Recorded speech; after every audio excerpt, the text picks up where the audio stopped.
işaretler tam bölüm istiyorsunuz.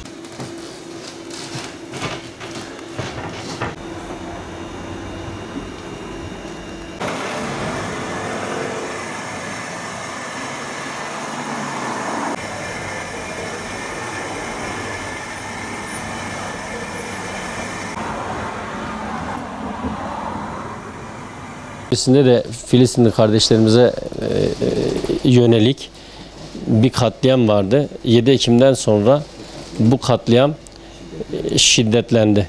Bir Müslüman olarak elimizden ne gelebilir diye düşünürken böyle bir işte Filistinli kardeşlerimize destek olmak amacıyla ayın 2 cuması kazancımızı oraya gönderiyoruz. İsrail'e taraftar olmayıp işte onları boykot etmek adına da onların ürününü satmamaya veya işte o İsrail'e destek veren firmaların ürününü satmamaya karar aldık yani. Onların ürünlerinde elde edilen her bir kuruş kardeşlerimize bir kurşun olarak geri dönüyor. Bebekler, çocuklar, kadınlar, işte yaşlılar hiç kimseyi gözetmeden hepsini katlediyorlar. Bu anlamda Müslümanların duyarlı davranıp onların ürünlerini almayıp boykot etmesi gerekiyor.